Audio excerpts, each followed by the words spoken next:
The letter came on a Tuesday, and Elias Cade read it 3 times before he let himself believe it was real.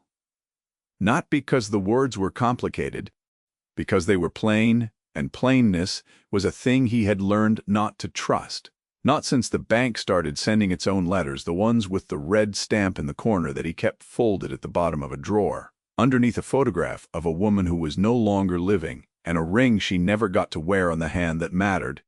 He was 34 years old, and he had built the house he stood in with his own hands, board by board, through winters that tried to kill him and summers that nearly finished the job. If you'd told him a year before that he would send away for a bride through a listing in a paper, meant for lonely men on lonely land, he would have laughed, the short kind of laugh that doesn't reach the eyes. But the fields don't work themselves, and the silence in a house built for 2 but lived in by 1 has a way of wearing a man down past the point of pride. So he wrote the letter. He kept it short. He did not mention the bank. If you're the kind of person who believes a house remembers who built it, stay with us. Because before the frost breaks, you'll understand exactly what this land was waiting for. He told himself it was practical, sending for a wife the way a man sends for seed or lumber, a matter of survival and nothing more, and he almost convinced himself of it. Right up until the morning, she stepped off the wagon with a single trunk and eyes that took in the whole of his falling down world in one long, unhurried look, missing nothing, judging nothing aloud.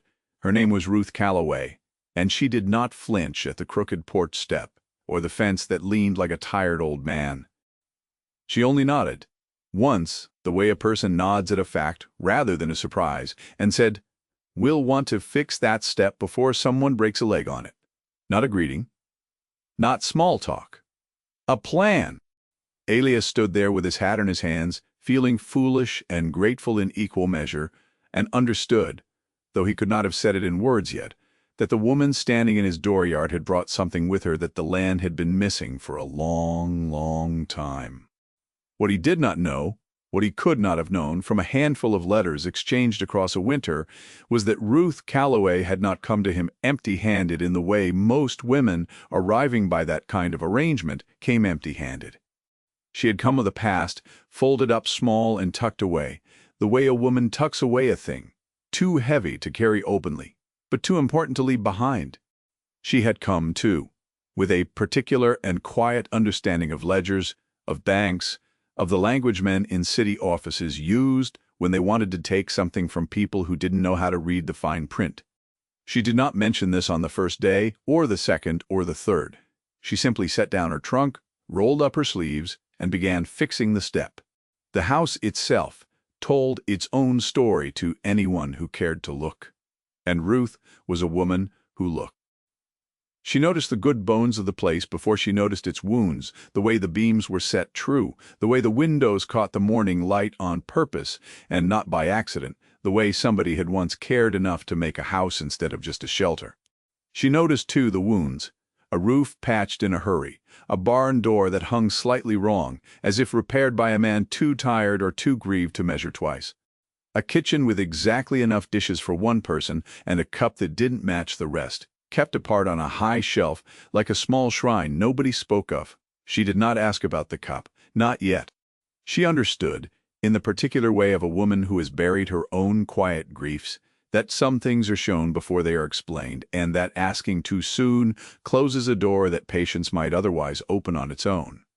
Elias, for his part, watched her the way a farmer watches weather rolling in from the west, unable to say for certain whether it would bring rain enough to save the crop or wind enough to flatten it, but unable to look away. She did not talk unless there was something worth saying. She did not complain about the cold mornings, or the long walk to the well, or the way the wind found every gap in the walls he had built, with more hope than skill.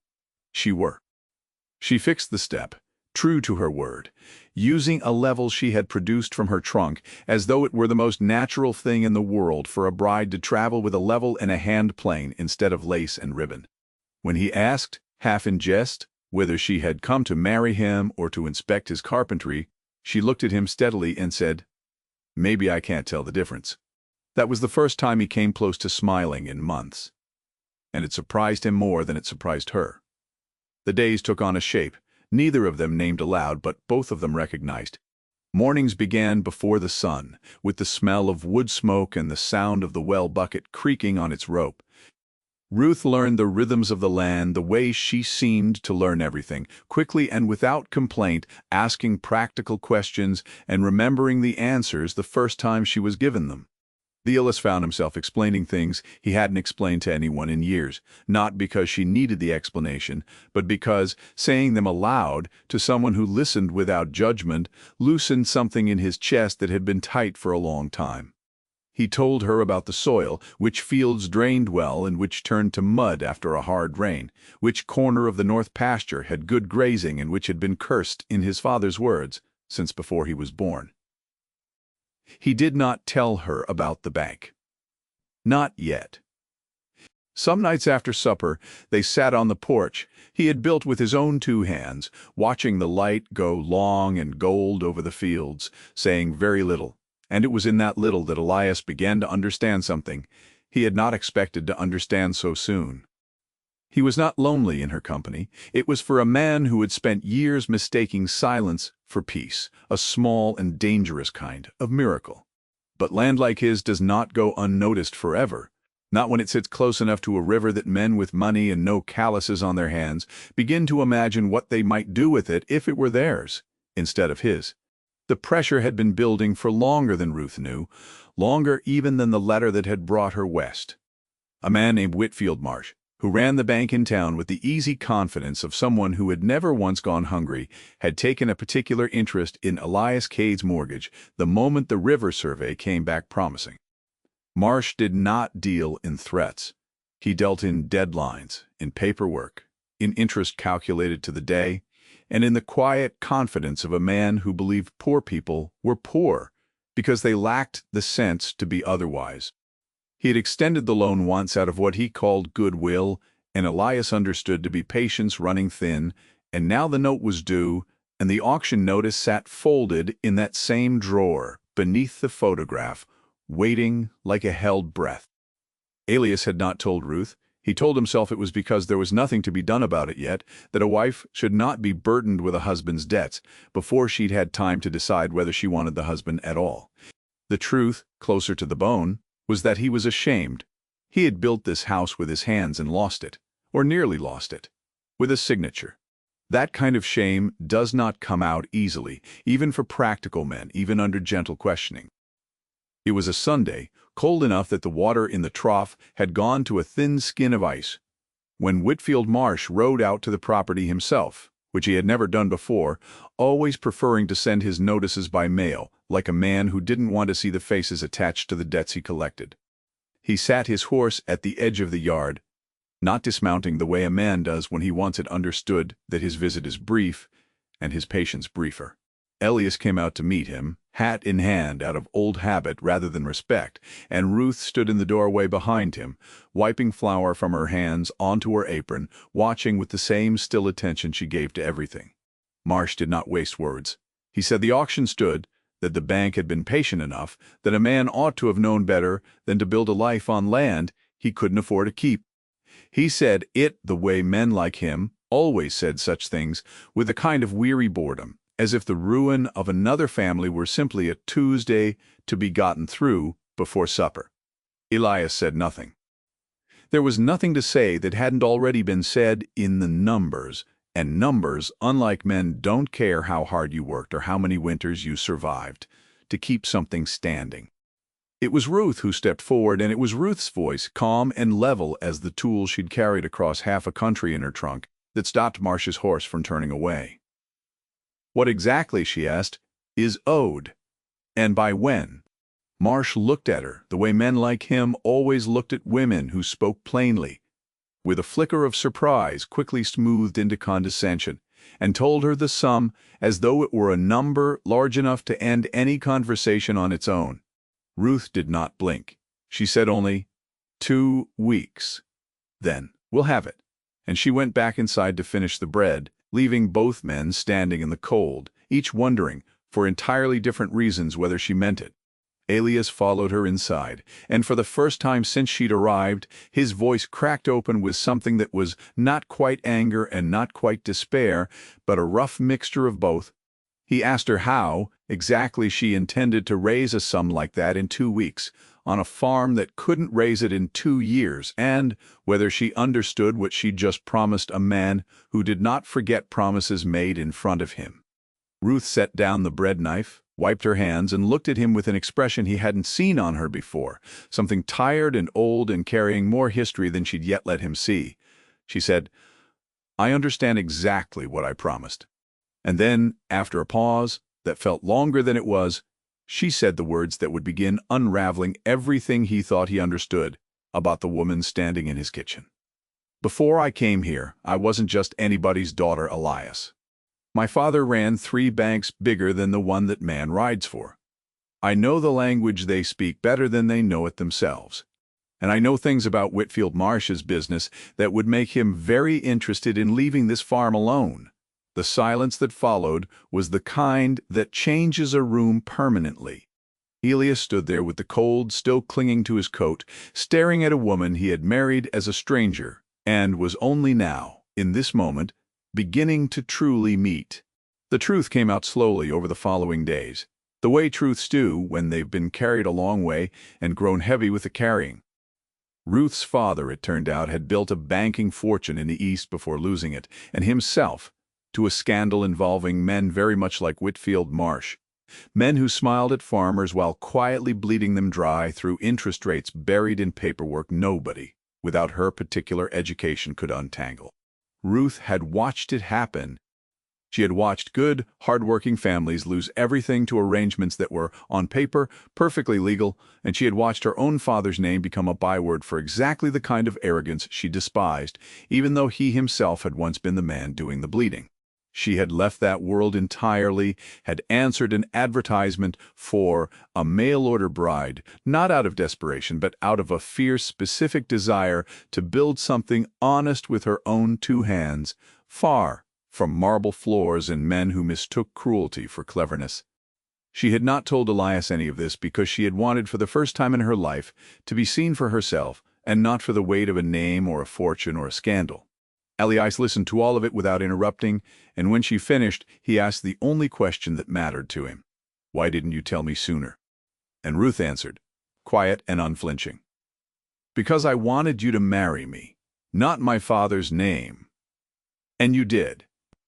There was a wound in that admission, and Elias felt it plainly, the particular sting of discovering that the woman he had grown, without quite noticing, to depend on, had kept something so large, folded away in silence. Why? He walked out to the barn that evening and stood a long while among the tools he knew better than his own reflection, turning over the shape of his anger and finding it smaller than he expected, mixed through with something closer to understanding than betrayal. He had kept his own secret in a drawer under a photograph. He knew what it was to be ashamed of a truth heavy enough to sink a life. When Ruth came to find him, she did not apologize with flowery words. She simply stood beside him in the cold and said, "I should have told you about the bank the first week. I was afraid you'd think I only came here to fix what money can fix, and not because I wanted to stay." Elias turned that sentence over. The way he turned over a plank before nailing it down, testing its strength. Then he said low and plain, "I built this whole house alone because I didn't think anyone would want to help me carry it. Seems foolish now. Seems like maybe that was never the test." Ruth said nothing, but she took his hand, cold and rough as it was, and held it the way a person holds something they intend to keep. Endo.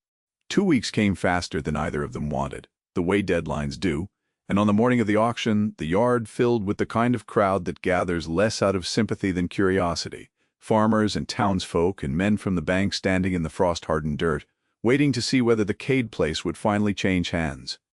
Whitfield Marsh arrived in a coat too fine for the cold, radiating the particular satisfaction of a man who believed the outcome was already decided.